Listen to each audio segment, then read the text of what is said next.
all are safe at home by following the given instructions in the previous classes about the COVID-19. And please keep following this SMS, social distance, mask, and make use of the soap or the sanitizer.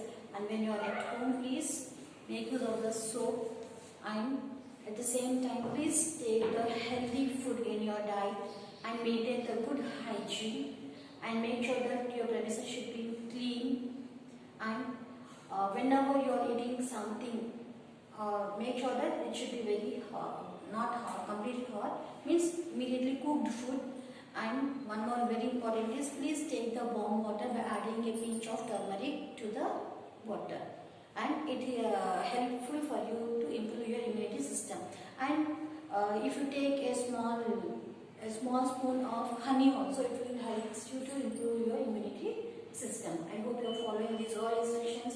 Along with this preventive measures, please be connected to the studies and have the very good knowledge, and you can do different activities by being at home. I hope you all are following this. Now moving to the class.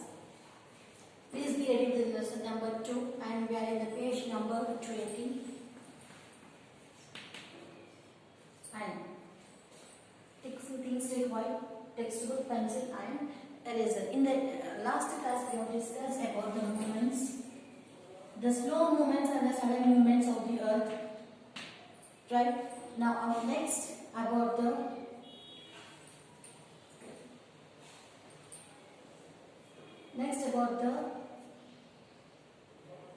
four indicators. What are the important factors? Factors of the lithosphere. And lithosphere is nothing but the study about the rocks. Right? Now, in the previous class we have discussed about the first factor, that is about the weathering.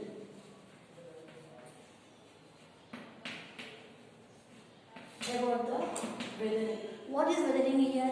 Whenever the sun rays, rain, and the cold wind or the hot wind, whenever they are coming across with the rocks, here we can able to see the different changes.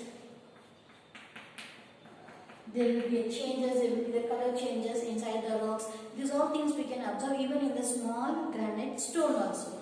Now in the yesterday's class I gave you the example of shade. It's not only the shade, even the rice bags, empty plastic rice bags, whatever things you keep on your terrace, due to the effect of the rain, sunlight and the air, this changes into different color. You can observe the changes in the color, and it will broke very easily, and it will turn into different pieces. So these all what says, when before going to keep these all things under the sun, the things are very strong, but after a long time, for the long time, if we keep these all things in the sun, they will change into different shapes, and finally it will broke into different pieces. In the same way here, the huge rocks also, when they are coming across with the sunlight, heat, sunlight or sun heat, with rain or water and air. So these are the four important indicators of the changes whatever taking place on our earth. Right? Now moving to the next one, that is about the erosion. What is erosion?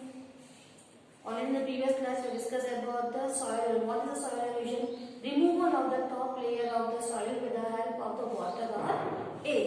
In the same way here, whenever the huge rocks are there, when they are coming across with the air and water, due to the continuous flow, what happens? It will change the shape of the rocks. Now here, even in the deserts also you can observe, right? But here you have the sand dunes. In the deserts we can observe the sand dunes, where whenever there is a heavy force of air, wind blows. Now what will happen? The top layer of the desert will be carried along with the air, and they will deposit whenever the air slows down. Right? In the same way here also, the air and water, what happens? Due to the continuous flow, here every day there won't be a water, but Air is a powerful weapon for cutting the rocks. So what it will do? It will start slowly erode the top layer of the rock.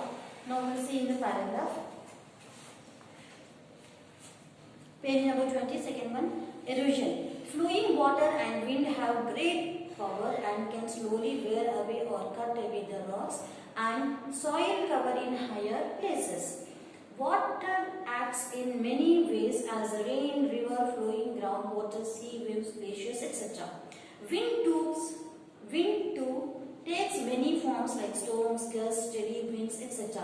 The active wearing away of the earth's surface by these moving agents is called erosion. Here the rainfall and the air will take the very important role in shaping the rocks, where the top layer of the, now before going to start this method, the rock is completely very smooth, but when they are coming to the contact with the air and water in the different forms, so the top layer of the rock will be eroded, means completely rough and tough. Now moving to the third one, that is about the transportation. What's the meaning of transportation? Moving from one place to another place.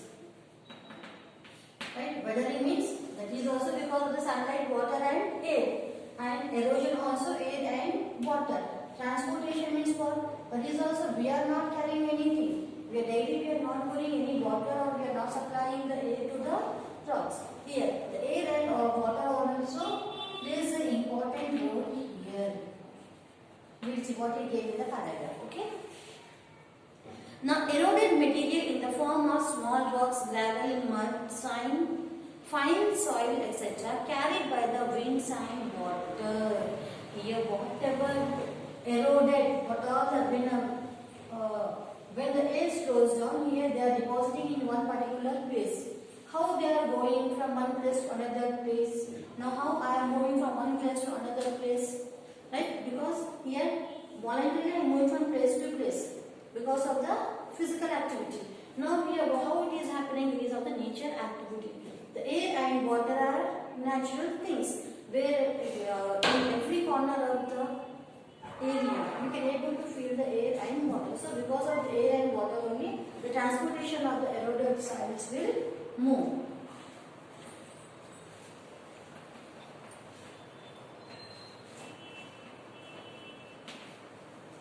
Right? Now the rivers and winds and even waves cut the soil and rocks from one place and take them to distant places, sometimes hundreds of kilometers. It won't fall here. Air and water will not carry these all things from only the nearby places. It will take the hundreds of kilometers also. Right? Suddenly there is a heavy rainfall in our area. Our area will not be in our area. Whatever the rain is taking place, occurring in our area, it won't be in the same place. Right? Now the water in front of our colony, in front of our gates, in front of our houses will be coming from different places. In the same way here, the air and water will carry the eroded particles, eroded soil particles, dust, small gravel, small stones, they all will be transported from one place to another place. So here the air and water are the important sources. Now moving to the fourth one, that is deposition. What is deposition? Now here, due to the air and water, the soil is transporting from the one place to another place. Now when the force slows down, what will happen? The air will lose its energy and all the particles will remain there only. Right? Now here we see. When the rivers and winds slow down, they do not have the force to carry the material anymore and they dump them. These dumped debris help to form the plains and river basin. What's the meaning of debris? Nothing but the dried leaves and different parts of the in the forest we can see all the dried leaves, dried flowers, everything will be there. It will come under the debris to form the plains and river basins.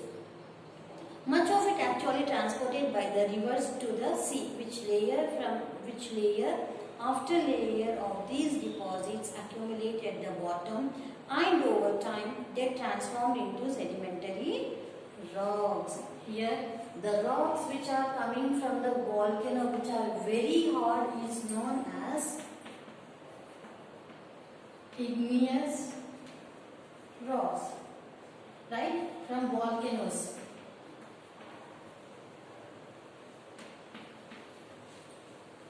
The rocks, the small rocks which are forming due to the effect of the air and wind, with the help of weathering, erosion, transportation and deposition, those rocks are called our sedimentary rocks.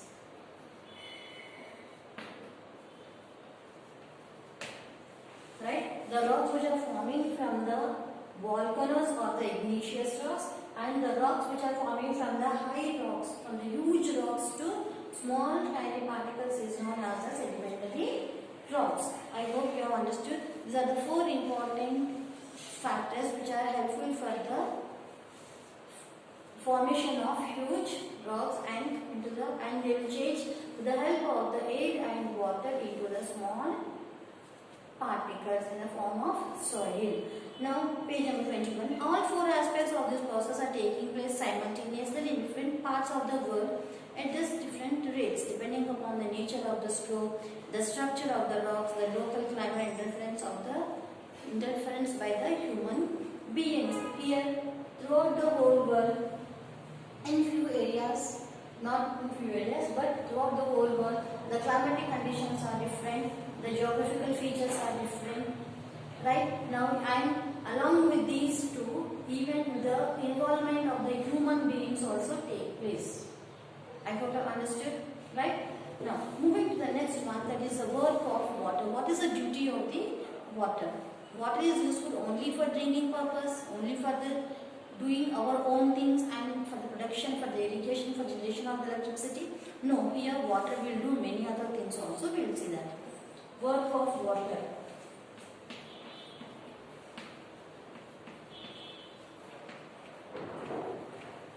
Work of water. What is the work of water? Can you count the course of river from its source to its end? No. Here we can imagine that here water, the origination of waters as one particular point. No. And we can point where it is going to end. No, it is not possible.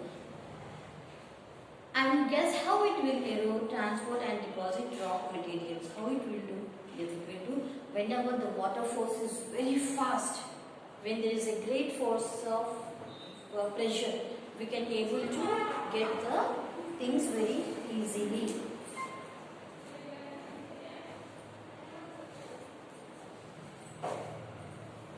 Now, the work of a river begins from its very source in the high mountains. The origination of the water takes place from the high mountains. Next, the flow of a river is very swift as it descends the steep slopes, and it exerts a great force in cutting the mountain vertically. As a result, a deep valley develops, narrow at the bottom and wide at the top. This is usually called a V-shaped valley. I request you to underline this topic because how V-shaped valleys are formed. In this stage, water has such force that it will move even very heavy rocks. Now, whenever the water is coming from the higher level mountains and to the bottom level, the top layer of the mountain is completely changed into flat surface, and when they are coming down with the great force, here you can able to see that there is a formation of a V-shaped valley we can find. So here the water have the capacity to break the huge rocks also into a small parts, right? Now the work of water is nothing but forming a V-shaped valley. Now we'll move to the next one. Now here, did you know the biggest canyon in the world is on the river Colorado? The Great Canyon is 466 kilometers in length. Its depth is 1.6 kilometers and width is 188 meters to 29 kilometers. So it is very important for your objective part, right? Now, in some cases where the rocks are very hard, the river cuts a very narrow valley. The sides are no steep, the gorges are formed. The Bison Gorge in AP on the Godavari, Indus Gorge in Kashmir are examples of this. So here, the work of water is nothing but the shaping the mountains into different shapes and in different places. Right? Now the last paragraph to see better. The waterfalls are numerous in the mountain areas where changes of slopes are more abrupt. The waterfalls with the great force and digs out the rock beneath to form a plum pool.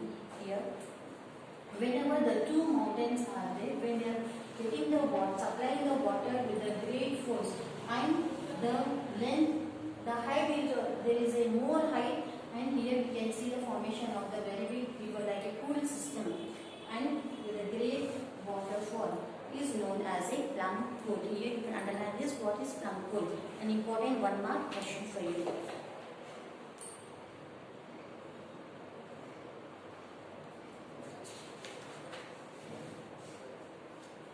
Now page number 22.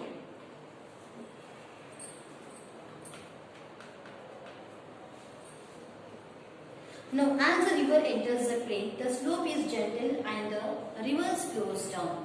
So here, whenever the supply of water takes place from the mountains where it is falling down in the form of valley, where the water is falling down, the force will be at higher level.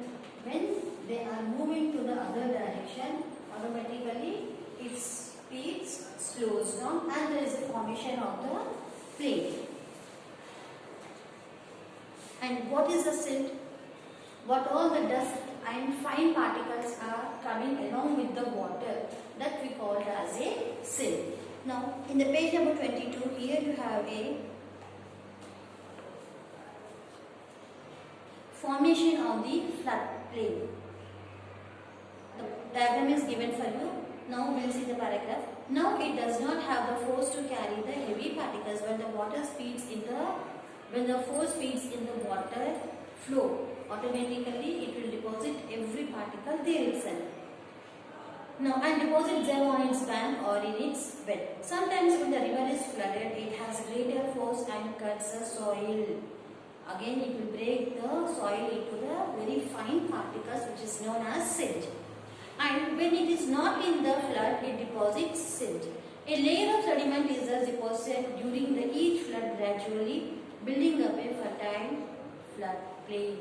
Now here the water is taking the rocks from the higher level to the small fine particles. Finally they are changing into the very fertile soil which is helpful for the production of the different crops. Now, due to deposition along the sides of the meander, the ends of the meander rooms closure and closure from the rivers and forms a cut-off lake which is called as a oxbow lake. Here you can see the meanders picture is given for you in the textbook, where now in a plain area, the force of water is going in the zigzag direction. It also happens because of the force of water. Now I hope you have understood this. Now page number 22 you are having, do you know the highest waterfall? This box is very important for your examination. I request you to go through this. Now please copy on the homework.